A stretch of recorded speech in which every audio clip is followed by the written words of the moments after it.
Selamat pagi diucapkan kepada Coach Al-Fari Saleh daripada Pusat Fitness Kuala Lumpur bersama kita pada program pagi ini. Selamat pagi juga kepada tuan-tuan dan puan-puan yang turut hadir menyertai program pada pagi ini yang membincangkan topik berkaitan amalan gaya hidup sihat.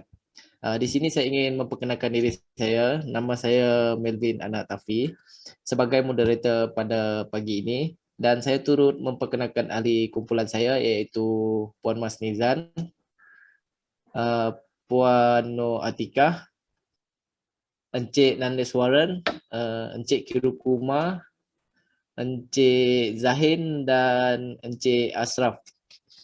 Pada pagi ini, bolehkah Coach berkongsi ilmu tentang amalan gaya hidup sihat kepada semua yang hadir pada pagi ini dan juga kepada masyarakat di luar sana tentang kebaikan dalam mengamalkan amalan gaya hidup sihat dalam kehidupan seharian kita. Sebelum itu diminta Coach memperkenalkan diri Coach serta latar belakang diri Coach.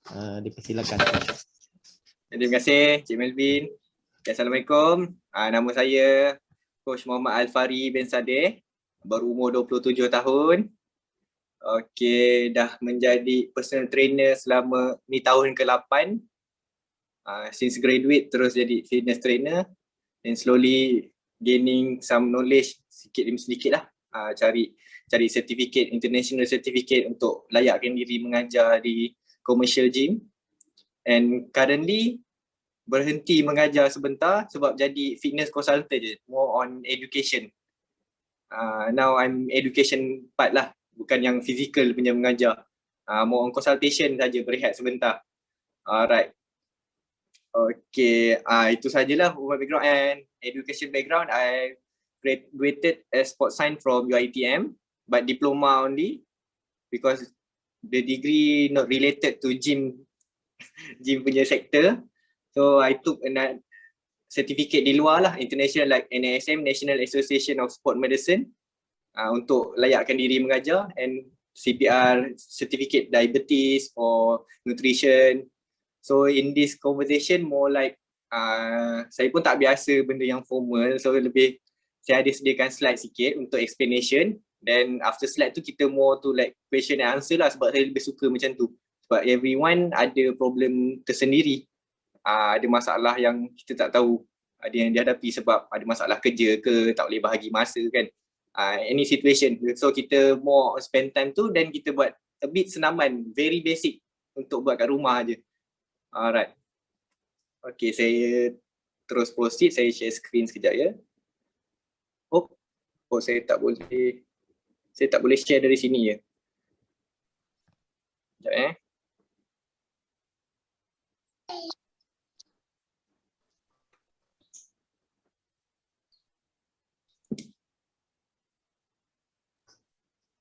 Bentar saya nak bukakan slide tu. Ya, boleh Coach, dipersilakan.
Okay, sekejap saya share dekat Puan Ika, minta dia share daripada sana. Kiru, you boleh tolong open tak share sebab because you are the host.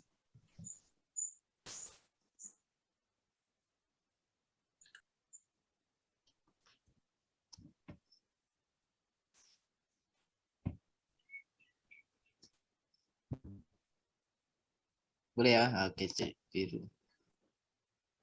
Right. Okay, coach. Besarkan Silakan, coach. Kiru. Full screen kan? Okay, terus next page. Ini more like, okay, apa itu obesity? Is a common thing, which is kalau obesity ni kita nak declare dia bila bacaan BMI seseorang itu melebihi 30. Macam mana nak kira? Dia antara berat badan dalam kilogram, kita bahagikan dengan ketinggian dalam meter. Contoh orang tu 1.65 meter. Okay, 1.65 tu kali dengan 2. So berat badan 60 kilogram bahagi 1.65 darab 2. Okay, tak apa, tu mudah je sebab kita banyak gunakan platform web sekarang untuk kira BMI ni. Dah tak kira secara manual dah. Mudah je sebenarnya. Banyak je kita type kat web, dekat Google tu, BMI calculator dia akan keluar macam-macam bacaan. And normally kita boleh gunalah kiraan tu. And bacaan yang sihat ialah antara 18.5 hingga 25. Okay, selepas 25 dikira sebagai overweight, which is bukan obesity lagi, jangan risau. Cuma berisiko ke arah obesity sebab kandungan lemak dalam badan akan mengganggu hormon. Seterusnya akan membuatkan kita proses pembakaran tenaga tu lebih perlahan nanti. Jadi sebab kita makan sikit je, naik juga berat badan. Sebab sistem badan tu. Alright. Okay, and kat Malaysia ni dah 40% dah orang kategori obesity. Dah hampir separuh dah. And paras peratusan obesity di Malaysia tertinggi di Asia Tenggara.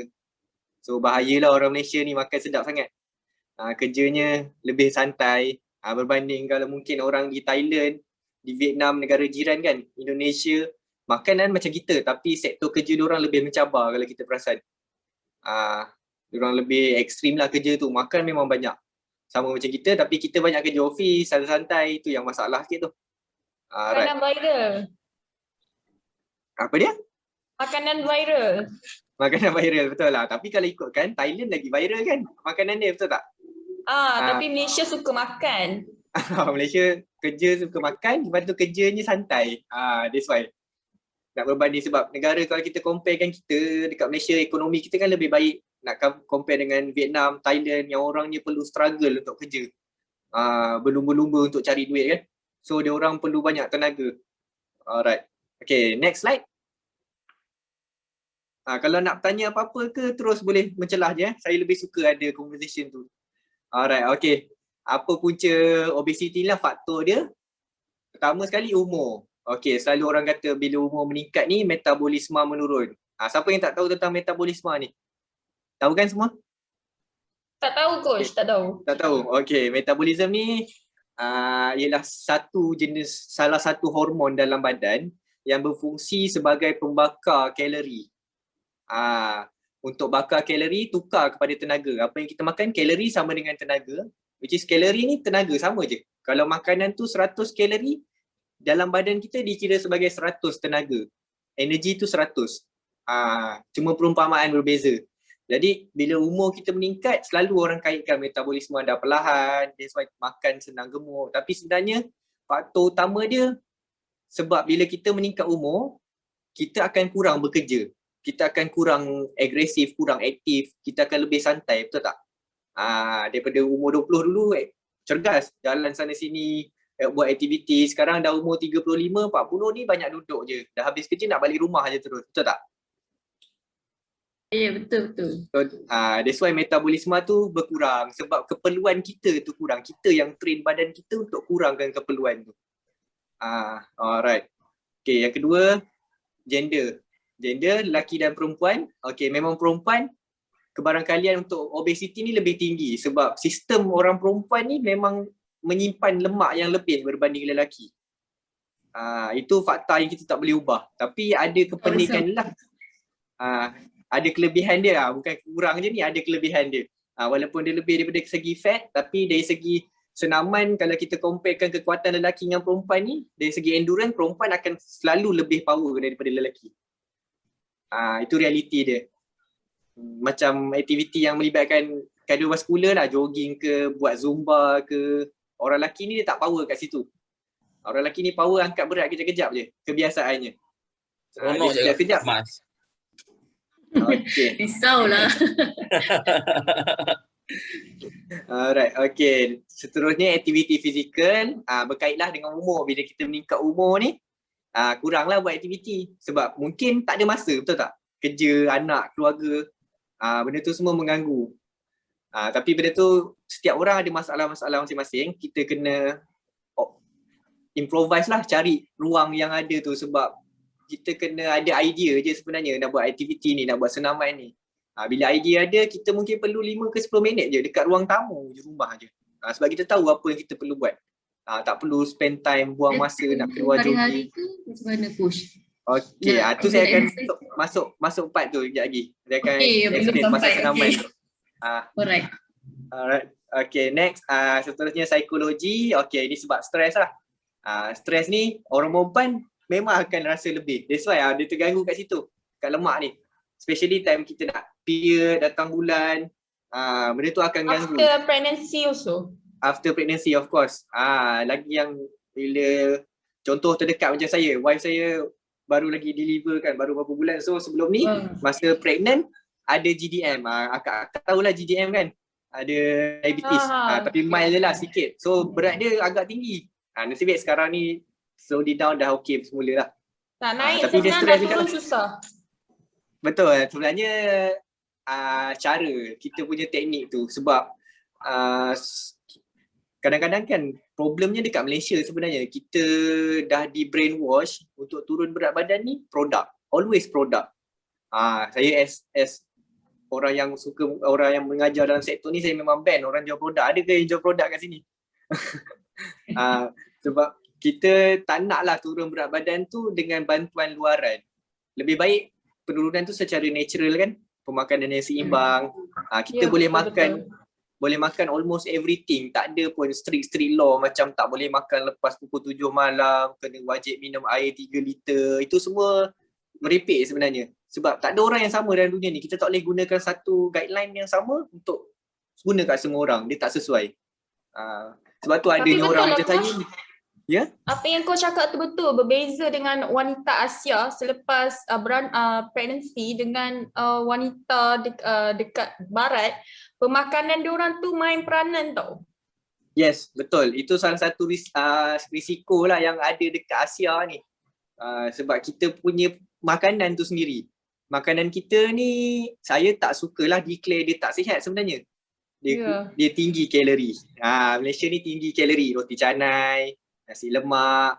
Sebab kalau kita cakap dia tak sihat kan, macam tak bagus lah pada saya. Sebab macam mana kita nak hidup? Kita kat Malaysia makanan kita itu kan nasi putih. Kita lauk gulai ayam, sambal petai, udang kan. Takkanlah nak buang semua tu. Berbeza dengan kat Eropah, makanan dia orang lebih kepada sumber-sumber yang kering. Maksud saya suka kering ni, makanan dia orang pasal dah tak berkuah sangat. So kuah-kuah tu yang sebenarnya banyak kandungan kalori. Kalau akak-akak ada memasak kan, masak tambah tempoyak ke, kari ayam ke, kat kuah tu lah yang segala-galanya ada, betul tak? Ini satu tips lah untuk kurangkan kalori, kurangkan ambil kuah. Nak makan apa pun makan je, tak ada masalah. Jangan risau tentang tu. Jangan serabutkan saya ada kepala satu question, Coach. Teruskan. I just wanna make sure daripada statement one of my friend lah, dia katakan kalau nak makan dinner, terutamanya kalau kita mengambil nasi pada masa malam, dia kata make sure dinner tu macam yang Coach Bangkang tadi lah kata dia punya statement, dia katakan kalau nak makan dinner, especially kalau makan nasi ataupun yang berat-berat, make sure makan sebelum pukul 7. Adakah benda tu benar ataupun sesuai untuk kita punya digestive system punya proses? Maknanya kalau kita makan sebelum pukul 7, digestive system tu akan memainkan peranan sebelum kita tidur ataupun macam mana? Okey, untuk kepada pencernaan ni dia dah part lain dah. Dia tak ganggu, dia tak related dengan penurunan berat badan. Tapi kalau in case kita nak kaitkan dengan kita punya diet lepas tu kita punya diet ni tak boleh makan lepas pukul 7. Nanti esok pukul 8 pagi baru boleh makan. Okey, siapa kat sini biasa dengar tentang intermittent fasting? Ada. IF kan biasa IF. famous kan. Paling famous tu. Saya kerja consult orang memang debate juga. Always debate dengan orang IF ni. Sebab IF ni doktor pun mengajar IF which is tak salah sebenarnya. Dia bukannya sepenuhnya salah and dia memang boleh turun berat badan IF ni. Cuma IF ni kita kategorikan dia sebagai fat diet, kita panggil FAD, bukan FAT ya, FAD, fat diet. Diet yang orang kata diet yang tengah popular lah sekarang. Buat Atkins diet lah, ketogenic diet kan, semua tu semua. Okay, diet-diet ni semua sebenarnya dicipta untuk orang yang ada certain masalah kesihatan. Itu ramai orang tak tahu sebenarnya. Pakar-pakar yang cipta ni untuk orang yang ada diabetes tahap 3, yang ada limitation kepada karbohidrat. Alangkan orang yang ada diabetes kritikal pakai insulin pun mesti makan nasi.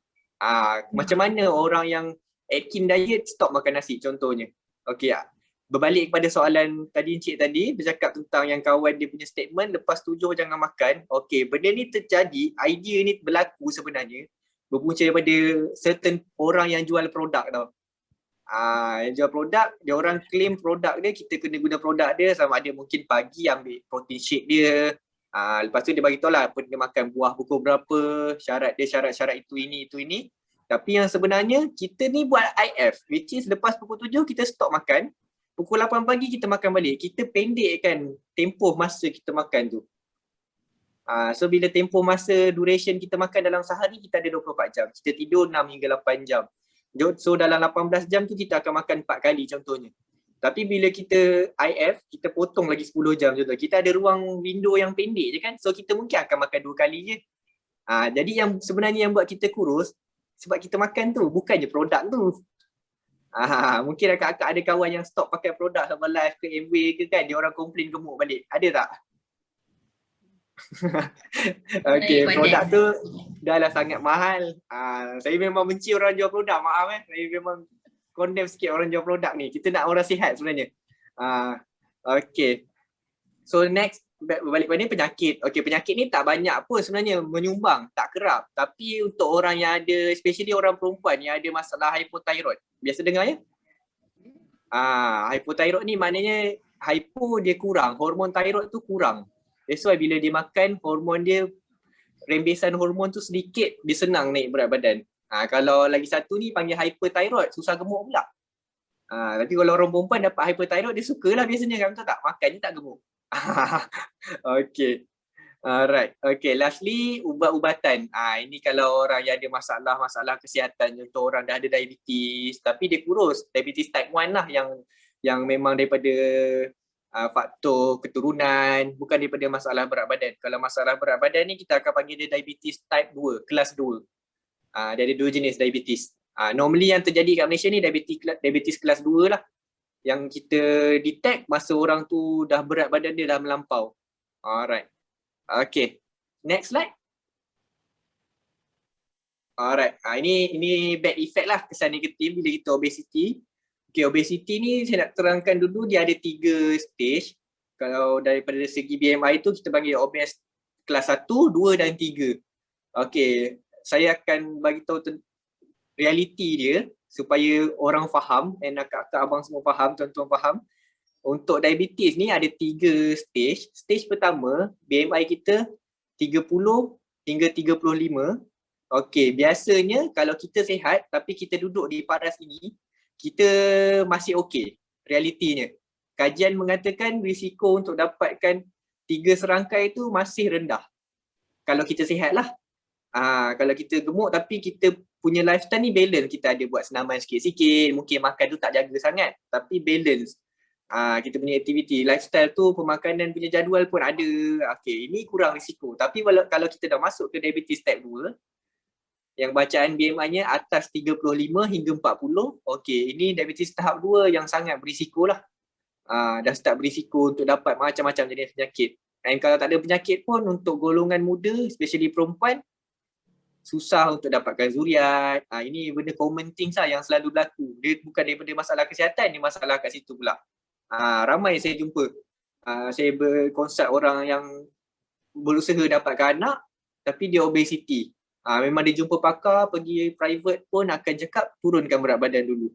Sebab kita tak boleh trace masalah dia kat mana kecuali dia turunkan berat badan dulu.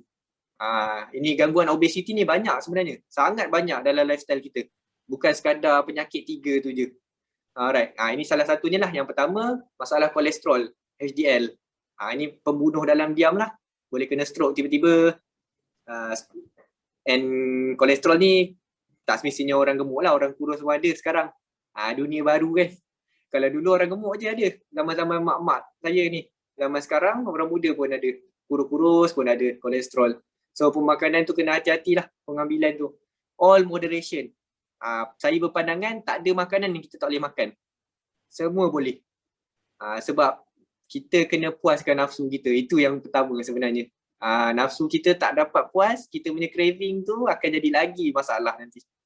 Okey, masalah kedua dari kencing manis. Ini type 2 lah. Kencing manis yang berkait dengan masalah obesity. Ketiga, darah tinggi, high blood pressure. Okey, sindrom X. Metabolic syndrome yang berkait bila kita ada 3 serangkai. Itu kita panggil sindrom X. Sakit jantung berkait dengan kolesterol, stroke and the others. Banyak lagi sebenarnya.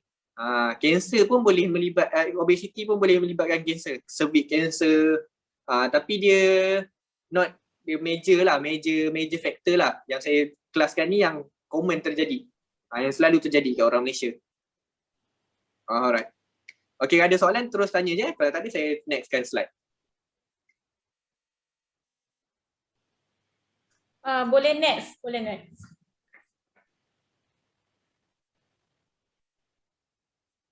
Okey, ini start with the topic, cara pencegahan, cara kita nak diet. Diet ni selalu kita dengar culture kita ni, kita cakap kawan, esok aku nak diet lah. Kat situ je kita dah salah sebenarnya. Diet ni ialah pemakanan. Diet ialah pemakanan. That's why kita cakap diet yang sihat, diet yang seimbang, pemakanan yang seimbang.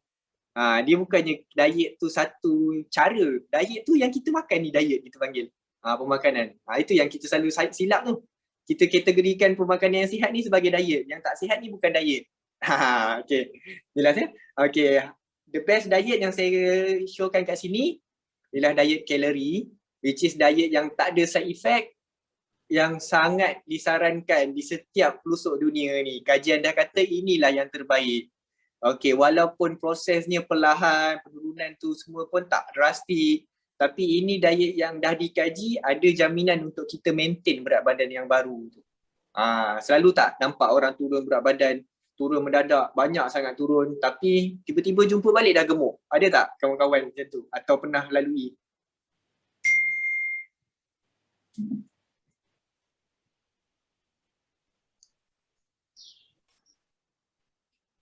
Okay. Maaf ya. Okay.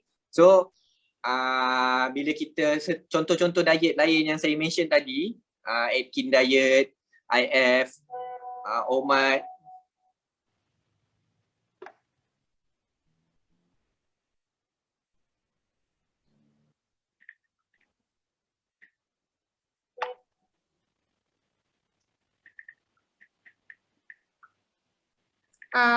Coach, kita Yeah. dah habis slide ni kan?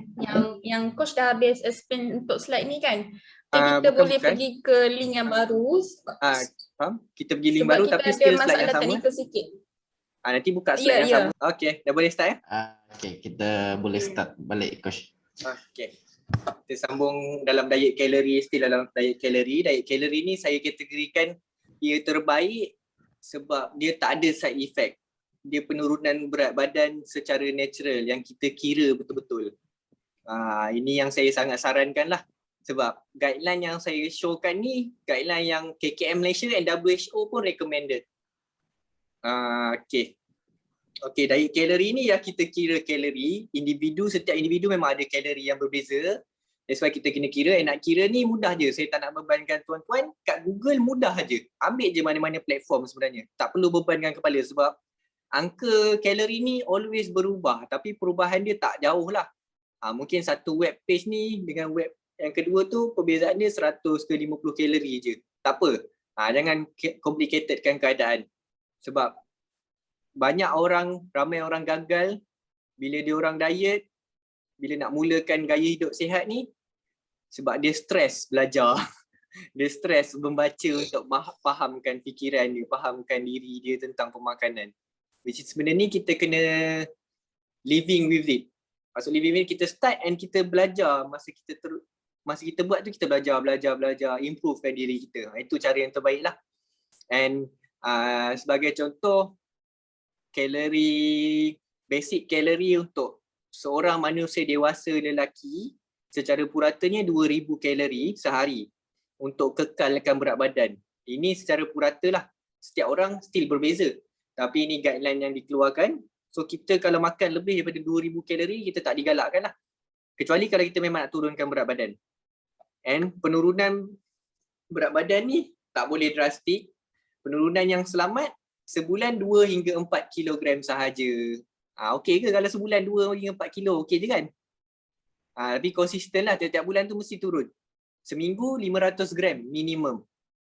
So sehari, defisit kalori terbanyak yang kita boleh kurangkan, sebagai contoh kita perlu 2000 kalori, kita nak turun berat badan, kita kurangkan kalori kita. Maksimum kita boleh kurangkan 500 kalori sahaja. Kalau kurang dari itu, tak selamat. Kita akan ganggu sistem hormon badan kita. Ia akan berkait dengan metabolisme, apa yang akan berlaku bila kita makan terlampau sedikit. Bila makan orang diet yang stop makan nasi contohnya, makan lauk je. Kat situ je of course dia tak akan cukup keperluan kalori harian setiap individu yang buat ni lah. Setiap orang ada nilai kalori yang diperlukan secara minimum. Sebagai contoh, seseorang tu perlukan 1500 kalori. Tapi ini 1500 ni dah defisit dah. Dah kurang 500 dah daripada yang sepatutnya. So dia akan turun berat badan. Tapi dia paranoid atau dia ikut sumber-sumber yang tak sahih, YouTube yang selalu ajar tu kan. So dia continue with it, dia makan 1200 ke 1000 je sehari. Okay, 1200 ke bawah ini hanyalah diet yang boleh diguna pakai kalau kita dah consult doktor pakar. Ini World Health Organization ya recommend. Kalau kita nak mulakan makan bawah 1200 kalori, kita mesti dapatkan khidmat nasihat daripada pakar pemakanan dekat hospital tu. Sebab biasanya orang yang makan bawah 1200 ni orang yang masalah kronik, masalah diabetes melampau, hypertension yang dah tak terkawal. Orang normal tak disarankan. Sebagai contoh saya bagi satu kronologi. Okey.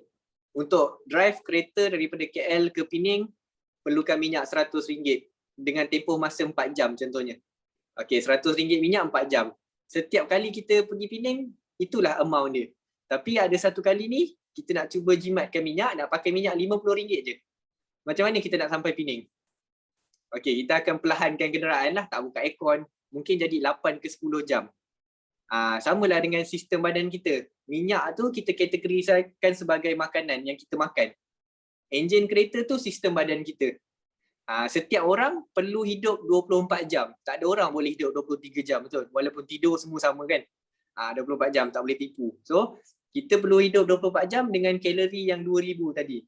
Apa berlaku bila kita train, kita latih diri kita makan bawah 1500 kalori setiap hari.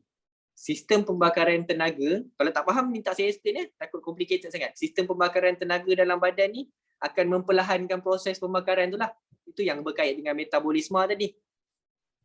Metabolisme ni akan perlahan sebab sumber pembakaran tu dapat sikit je. Dia nak cukupkan sepanjang hari. Faham tak faham? Terus tanya dia tau. Coach, kalau estimation kalori untuk pemakanan harian kita ni kita nak ambil tahu macam mana Coach? Okey, dia berkait dengan berat dan aktiviti level tuan.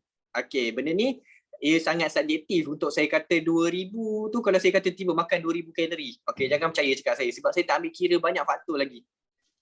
Saya tak bagi ambil faktor lifestyle encik, pemakanan encik sehari berapa kali, ada buat senaman ni macam mana seminggu berapa kali.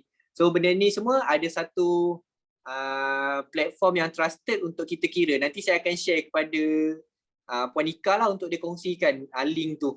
Itu tak ada masalah. So setiap orang boleh masukkan detail-detail yang dia minta. Kat situ baru kita tahu nilai sebenar kalori yang kita perlu. Setiap orang memang berbeza. Untuk saya bagi amount tu memang salah lah. Saya salah untuk bagi. Tak tepat nanti. So dia akan mengganggu proses tuan lah untuk turun berat badan ni. Tu tak perlu risau Tapi bila kita dah tahu amount kalori tu, barulah kita kena pecahkan kandungan karbohidrat, protein dan lemak ni. Ini pun akan disarankan dekat link yang saya bagi tu nanti. Sebab bergantung pada kehendak seseorang juga. Ada orang nak turun berat badan, memang dia tak kisah tentang bentuk badan dia, tentang posture, dia nak kurus je. Especially orang perempuan. Kalau lelaki ni nak turun, dia tak naklah kurus-kurus je, dia nak smart sikit badan, sadar sikit kan. Pakai baju tu tegap sikit. So kat situ kita kena adjust lah daripada segi pengambilan kalori dia. Daripada 1,800 kalori tadi, berapa gram karbohidrat, berapa gram protein, berapa gram lemak. Ini semua ilmu basic yang tuan-tuan perempuan kena tahu, bukan untuk kita timbang makanan harian kita, tapi untuk kita faham karbohidrat ni apa. Nasi, mi, roti, bijirin macam Coco Crunch, walaupun Coco Crunch tu tinggi gula kan, tapi dia sumber karbohidrat. Gula ni pun kategori karbohidrat. Karbohidrat yang simple, dia ada terbahagi kepada dua lah. Itu tak perlu tahu pun tak apa. Yang penting kita kawal karbohidrat. Yang kedua protein. Apa protein ni? Sumber apa? Telur, daging, ikan, ayam. Okay, lastly lemak. Lemak ni kita selalu kata tak bagus. Tapi lemak ni sangat penting sebenarnya untuk sistem badan kita. Lemak ni salah satu kegunaan dia ialah untuk menaikkan sistem pembakaran energi dalam badan sebagai kawalan hormon. Dan satu lagi, lemak ni sebagai protector untuk lindungi organ-organ badan kita. Kalau orang tak ada lemak ni, dia takkan hidup lama. Dalam sejarah-sejarah yang ada, orang yang body fat dia 3%, 2%, especially bodybuilder lah, biasanya tak hidup lama. Tak tahu kenapa. Tapi sebab dia punya organ tak terlindung. Sebab organ kita ni sangat sensitif, tuan-tuan. Sensitif dengan suhu. Itu pentingnya lemak untuk melindungi organ-organ kita. Macam kita lapah lembu ke, belah ayam ke, kita pasang tak dekat organ diorang ni lemak lekat keliling. Akak-akak siang ayam ke, daging kan. Pasal dekat organ ni, dekat hati ayam, hati daging ni ada salutan lemak. Lemak ni lah untuk lindungi kita punya organ. Pentinglah lemak sebenarnya. That's why kita tengok orang makan fish oil, lemak tu kan. Tapi dia lemak yang bagus lah untuk otak kita, untuk kita punya fokus. Itu kena faham. Lemak apa yang kita kena ambil. Lemak yang macam mana. Yang mudah dia, saya suka ajar klien-klien saya. Jangan makan lemak yang kita tengok dekat room temperature, dia solid. Maksudnya kalau daging lah biasa kan, daging steak tu, nampak lemaknya putih kan. Lemaknya dalam bentuk solid yang kita boleh kunyah. Itu lemak yang tak bagus, jangan makan. Tapi lemak yang dalam bentuk liquid macam olive oil, itu bagus.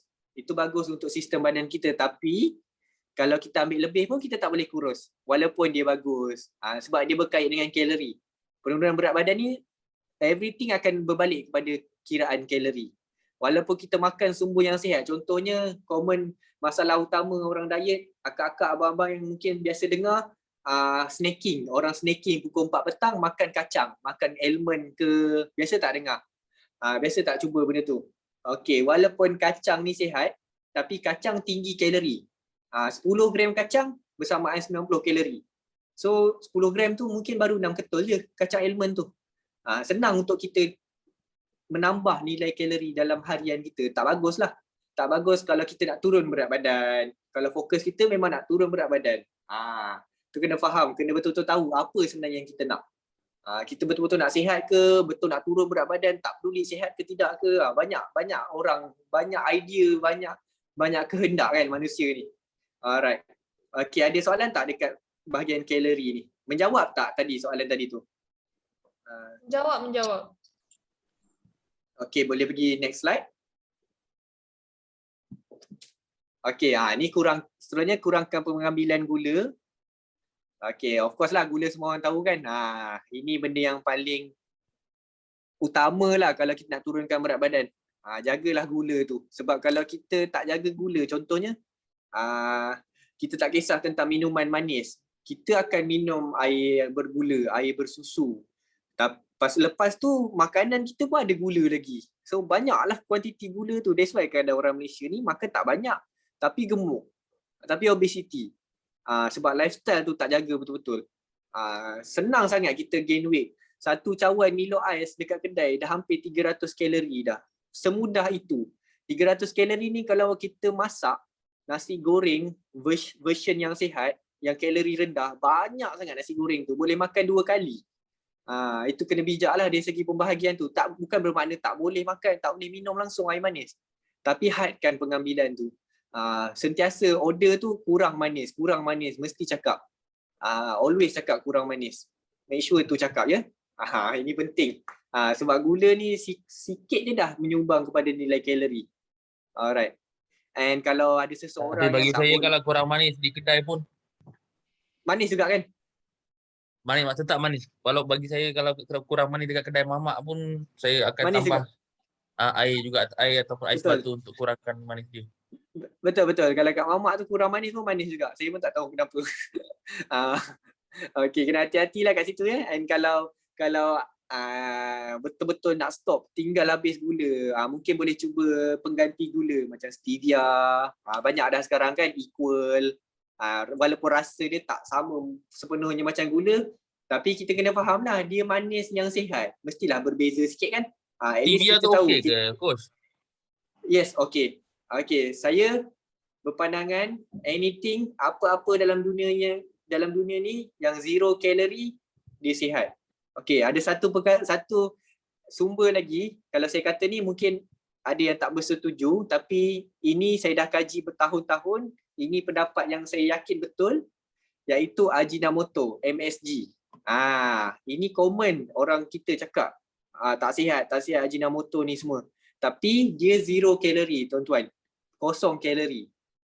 So bila kita letak Ajinomoto, tak ada side effect kepada badan kita. Ini saya as dietitian, yang apa yang saya dah belajar, saya berpendapat itu. Tapi kita bukan nak argue, terpulang kepada sesiapa yang nak percaya tu atau tak percaya. Mak saya sendiri debate dengan mak saya, Ajinomoto tu tak sihat, mak saya always bangkang. Tapi saya berpendapat tak ada masalah pun kalau nak pakai, sebab kalau kita buka betul-betul baca tentang apa itu MSG ni, kita akan faham lah MSG ni sebenarnya dia menerbitkan deria rasa ke-6 kita tau. Kita ada 5 deria rasa, dia akan keluar deria rasa yang ke-6, which is penyedap makanan tu.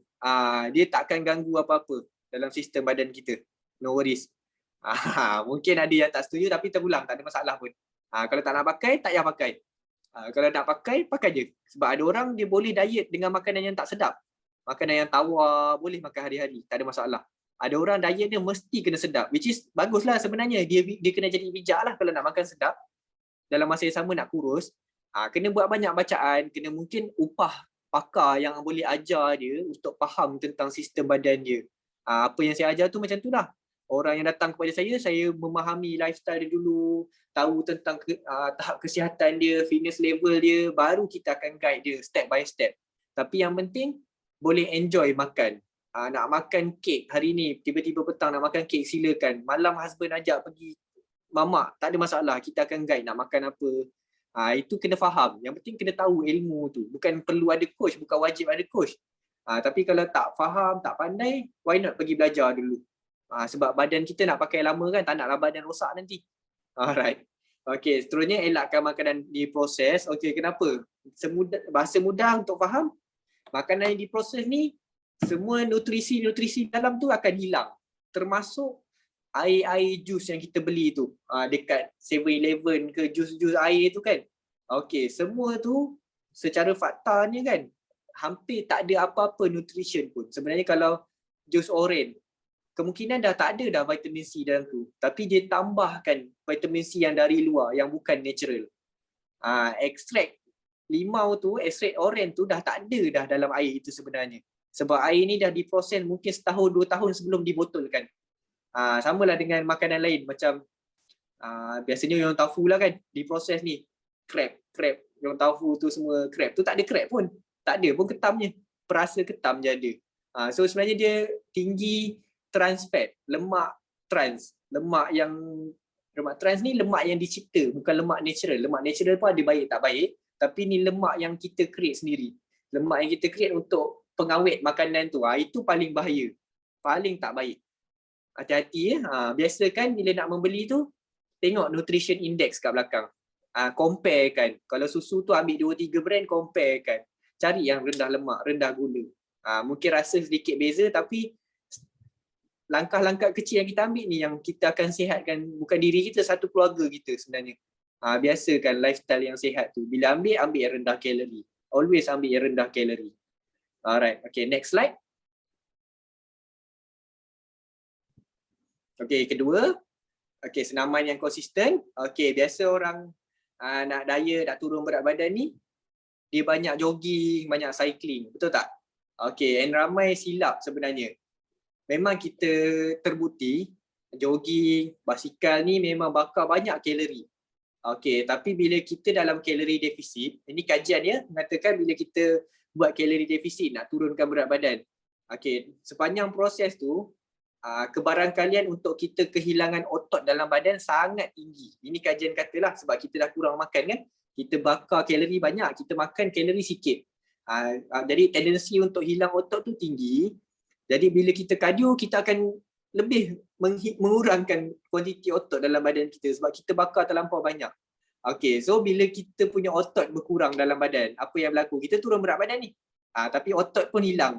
Kita akan nampak lebih tua sebenarnya. Orang nak kurus, nak nampak muda, nampak cergas. Tapi yang jadi dekat kita kurus tapi nampak tua, cengkung je, tak bermaya, selalu berlaku ni.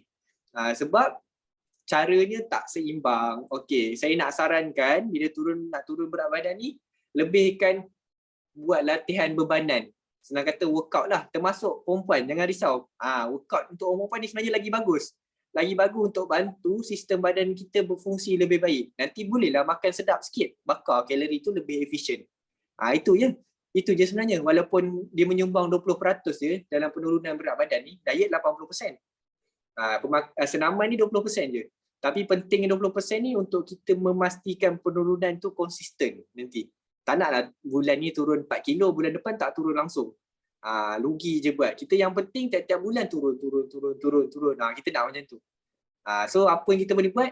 Kita jangan fokus dengan pemakanan yang sekarang, jangan fokus dengan proses yang sekarang. Fokus untuk future kita nanti.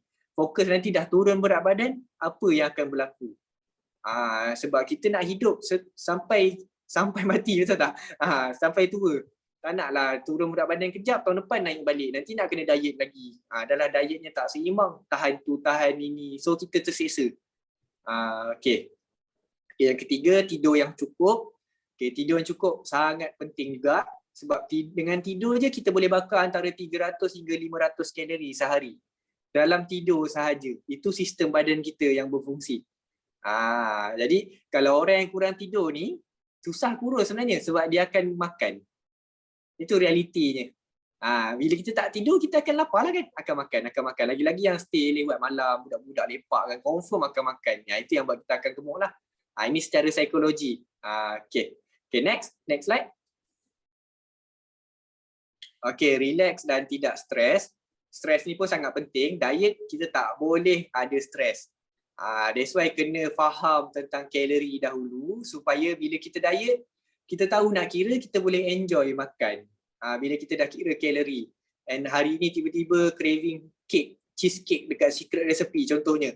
Kita tahu Secret Recipe punya cheesecake ni berapa kalori. So kita dah kira-kira, okay aku boleh makan ni satu potong hari ni. Nanti adjust balik lah kalori malam. Itu ada ilmu. So kita boleh makan. Tak stres. Nanti kalau kita nak makan tapi tak makan, lagi bahaya.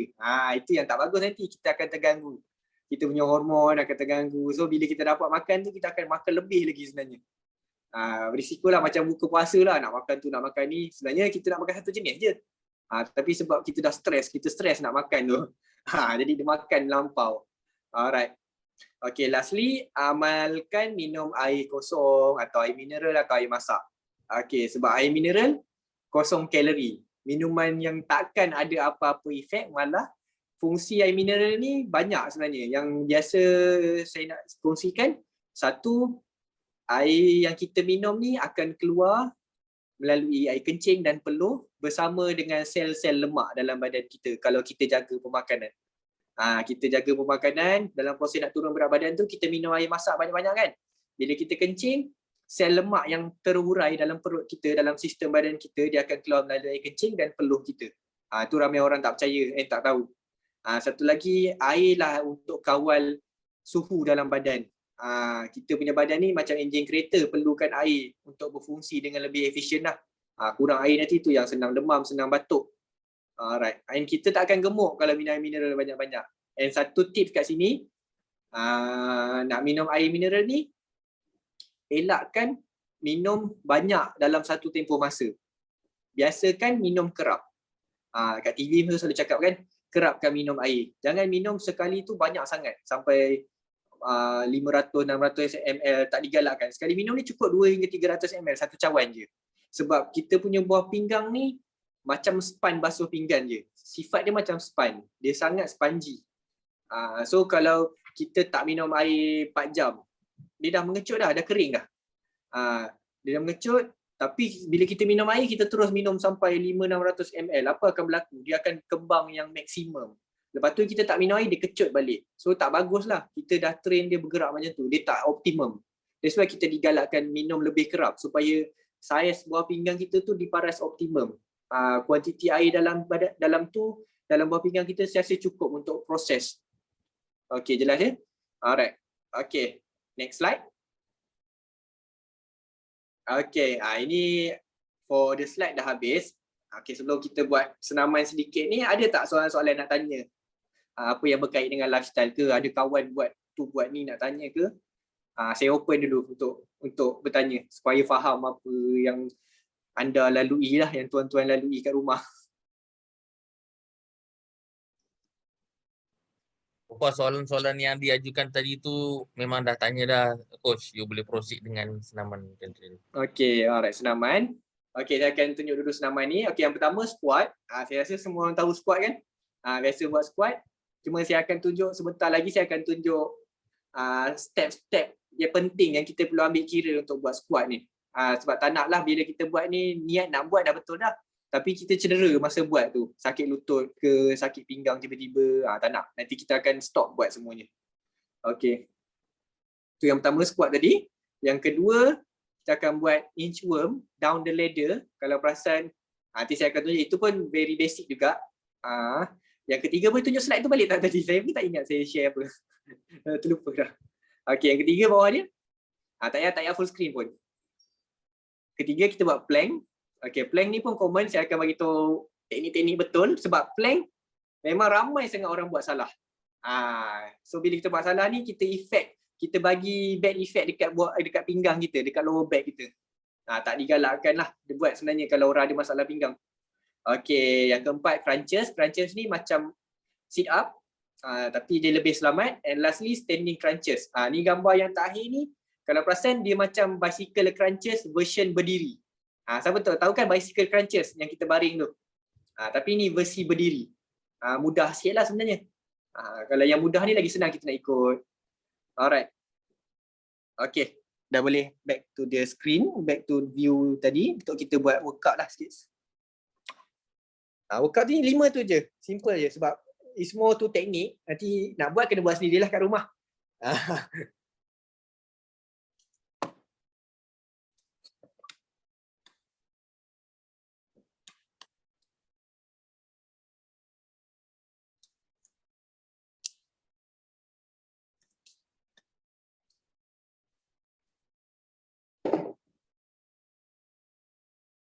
Okay, boleh nampak Okay, first squat. Okay, point penting bila kita buat squat ialah tapak kaki kita. Okay, 2 tapak kaki kita imagine sebagai 2 tripod. Okay, 1 tripod, 2 tripod. So tripod ada 3 kaki kan. So untuk 1 kaki, ibu jari paling kecil dan tumit tu penting untuk jejak lantai. 1 kaki kita imagine sebagai 1 tripod. Okay, so ibu jari kaki, jari kelingking dan tumit mesti jejak ke lantai sepanjang kita buat squat. Okay, so maknanya tak boleh angkat tumit lah. Biasa orang squat sambil kita angkat tumit kan. Itu salah. Okay. Boleh nampak ya? Maaf jauh sikit. Kalau view depan, berdiri, Kita buka kaki kita. Buka sikit tak apa.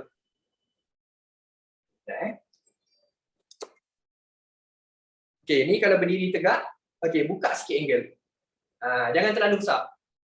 Tapi jarak antara dua kaki ni pun terpulang. Sebaiknya ikut paras bahu. Sebaiknya ikut bahu. Okey. So, dah adjust kaki, make sure ibu jari, jari kelingking dan tumit stabil. Okey. Mendada, chest up dan terus going down.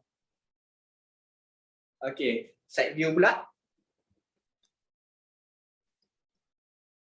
Okey, side view. Kaki tadi dah tengok So, ni saya berdiri relax. Sebelum saya squat, saya akan naikkan dada. So, bila kita naikkan dada, kita akan tongging sedikit. Automatik. Kita punya punggung akan ternaik. Okay, that's the best. Posture ni yang terbaik. So, dah lock. Okay, go down. Okay, tengok saya punya back. Jangan rounded. Always mendada. That's why kita angkat tangan. Orang squat selalu angkat tangan kan? Naik. Sebenarnya tak payah angkat tangan pun tak apa. Cuma bila angkat tangan, kita punya posture akan lebih terjaga. Ada orang tak payah angkat tangan, boleh. Tapi angkat tangan lebih mudah. And limit untuk kita turun, kita kena make sure punggung kita melepasi paras lutut. Itu limit dia. Mesti lepas lutut Jangan kat sini je, tak cukup. Rugi je buat lebih. Turun sampai bawah. Okey, naik balik. Turun. Naik. Simple je. Duduk depan TV, buat je. Tak perlu complicated kan, berapa kali nak buat, berapa set. Itu idea-idea yang orang jual produk, orang yang buat YouTube channel untuk gain viewer. So dia buatlah low pelik-pelik ni. Which is kita yang tengok complicated, macam ni senaman susah rupanya, salah pun. Ia terpulang, senaman ni 20% je. Tak perlu complicated kan, yang penting buat. And lagi penting buat senaman yang libatkan otot. Jangan sepenuhnya jogging je, jangan sepenuhnya basikal je, rugi nanti. Memang akan kurus, tapi nanti dah kurus tu nak maintain susah. Okay, squat dah. Okay, second inchworm. Inchworm ni, okay, saya tunjuk. Nanti semua mesti dah tengok. Diri tegak, tangan, dua-dua tangan, sentuh lantai, paling dekat dengan ibu jari. Okay, now, melangkah menggunakan tangan, sedikit demi sedikit, sampai kita dalam position push up. Okay, sampai sini. Okay, patah balik. Okay, down, langkah balik. Sampai rendah, okay, patah balik. Biasa buat tak? Biasa nampak kan? Inchworm ni. Okay, and regulation dia, rule dia, kaki kita tak boleh bend dekat lutut. Lutut jangan bengkok. So saya berdiri tegak kan? See? Kaki saya menegak je.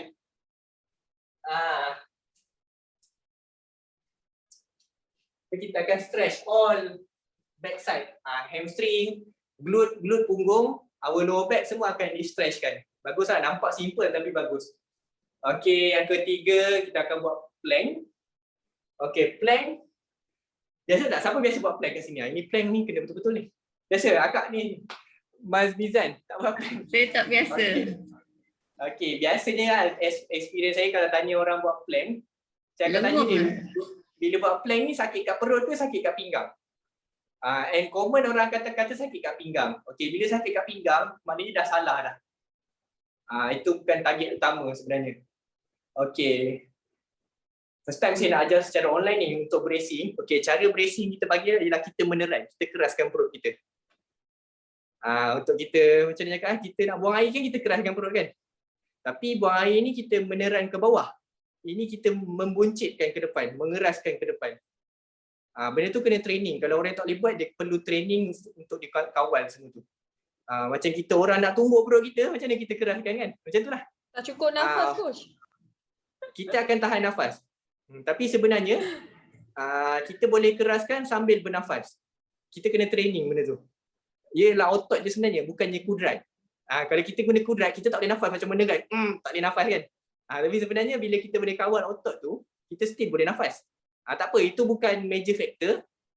Pernafasan bukan major factor. Major factor dia ialah bila kita buat plank, satu badan kita mestilah dalam keadaan stres. Stres maksudnya tegang, keras. Okey, sebagai contoh bila kita buat plank, siku kita kat lantai betul. Dengan jari kaki kan. Okey, jari kaki kita akan menolak. Okey, let's say badan saya macam ni. Ini kaki, ini tangan. Okey, kaki saya dalam keadaan tenjit betul. Plank. Dia berlipat kan? Flex. Jari kaki akan flex. Okey, dapat tangkap tak? Bila kita buat plank, kaki kita akan macam ni. Okey, ini plank betul? Alright. So, kaki perlu menolak ke depan. Ni badan kan? Ni kaki, ni kepala. Kaki perlu tolak badan kita ke depan. Siku pula perlu tolak badan kita ke belakang. So dia melawan. So kita akan tegang lah. Tangan tolak ke belakang, kaki tolak ke depan. Okey. Tengok kat gambar ni, kat video. Okey, ni plank. Okey, kaki saya tolak ke sana. Tangan tolak ke belakang.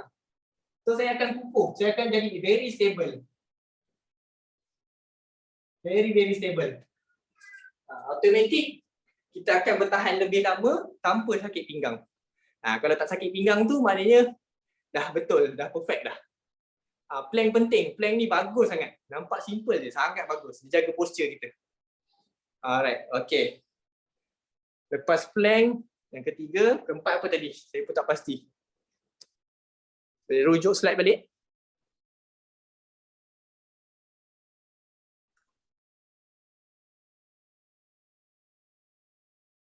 Okay, crunches dan standing crunches. Okay. Okay, back to camera. Okay, crunches ni alternatif pada sit up. Okay, sit up biasa kita dengar, tapi sit up ni sebenarnya bukan sepenuhnya bagus untuk perut kita. Dia ada error, banyak error, iaitu risiko kepada tulang belakang sebab stres dekat tulang belakang. That's why dunia baru ni, zaman sekarang orang tak buat sit up sangat. Orang more like crunches. Crunches ni separuh je sit up sebenarnya. Badan kita tak naik sepenuhnya. Kita lebih kepada rounded dengan badan kita. Okay, contoh dia, baring. Tangan letak atas paha. All the time letak je atas paha. Okay. So, bila kita nak naik macam sit up tu, kita jangan naik badan kita. Kita naik upper body sahaja. Cuba capai lutut. Okay, slow motion Okay, bila naik, capai lutut. Nampak saya rounded ni. Badan perut saya tak naik pun. Saya bukan sit up macam ni. Tak perlu. Lower back saya stay atas lantai. So kalau try buat kat rumah, dia akan lebih rasa di bahagian perut. Otot di perut tu lebih bekerja. Sebab kita akan fokus sepenuhnya kat perut. Okay. Ulangan. Slow motion. Cuba capai. Kalau rasa jauh sangat, rapat sikit kaki. Tak ada masalah. Okay, naik. Turun. Habis. Naik. Simple je. Okay. Nampak kan? Boleh nampak kan? Boleh coach. Okay, last standing crunches. Okay, standing crunches ni macam bicycle crunches. Biasa tak tengok bicycle crunches? Atas lantai kita. Okay, tapi standing crunches ni bicycle crunches besi berdiri. Lebih mudah and lebih efisien kalau buncit. Kalau perut besar. Sebab perut besar bila baring susah nak angkat kaki.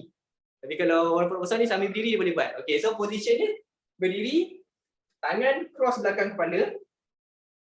Okay, make sure jangan kepit macam ni. Selalu orang macam ni kan. Make sure buka Buka. Jangan tutup, buka. Okay. Now, siku kanan akan cuba bertembung dengan lutut kiri. Cross. Cross. Cross. Cross. Make sure tangan buka all the time. Jangan cheating. Macam ni dah kira cheating dah ni. Menipu. Make sure buka. Cuba jauhkan. Panjang, pendek. Itu hukum fizik dia. Memanjang, memendek. Memanjang, memendek. Kaki nak kangkang sikit pun tak apa. Stable kan. So dalam fast motion dia akan jadi macam dance lah sebenarnya. Macam ni. Buatlah nak kira 20 kali ke, nak buat seminit ke, semua tu tak ada masalah. Itu bergantung pada keupayaan kita. Tak ada orang boleh tentukan berapa set kita kena buat, berapa minit, berapa jam tu semua tak ada orang yang boleh tentukan. Itu semua ikut limit kita. Sebab kalau kita refer pada jam pun contohnya, kan sekarang canggih kan jam kira kalori itu semua kan. Okey, mungkin kasar sikit, jangan percaya.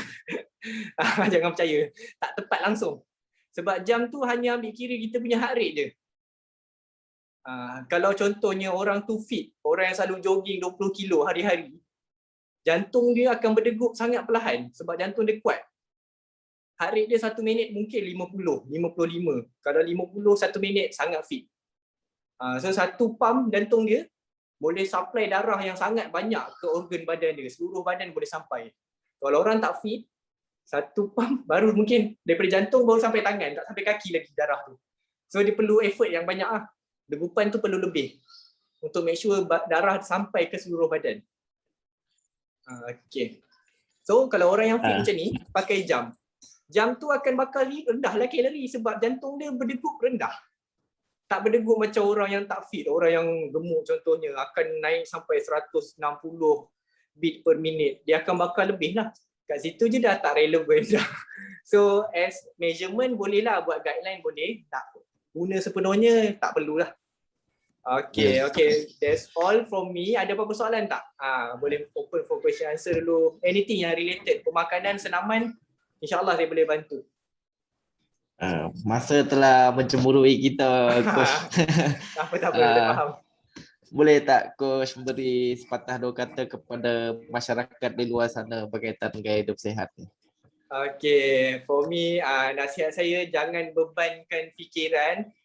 Seperti contohnya jangan terlalu complicatedkan diet ni. Ramai orang gagal sebab terlalu pening fikir tak boleh tu, tak boleh ni. Sebenarnya semua boleh. Tu saja. Paling mudahnya semua boleh. Tapi ada moderation, ada kawalan. So kita boleh enjoy life kita lah. Jangan ubah lifestyle kita. Lifestyle still sama. Selalu kita dengar orang cakap tukar lifestyle kan. Tidak. Lifestyle still sama. Tapi improvekan lifestyle tu. Ubah ke version yang lebih baik. Itu je sebenarnya. Still cari hidup yang sama. Okay, all the best. Semoga dapat kongsikan ni dengan keluarga ke dengan kawan-kawan. Kalau yang jual produk tu, boleh tak Coach kita ambil gambar? Kita ambil gambar boleh. untuk okay boleh open kamera. Saya ada masalah kamera, saya minta maaf saya tak dapat buka kamera. Saya harap yang lain boleh buka kamera dan kita tangkap gambar untuk season yang terakhir because video tinggal 1 minute left. Okay, 1, 2, 3 smile.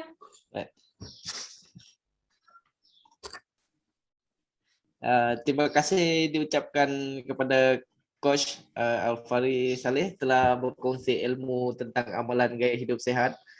Terima kasih juga kepada tuan-tuan dan puan-puan yang hadir bersama menjayakan program ini.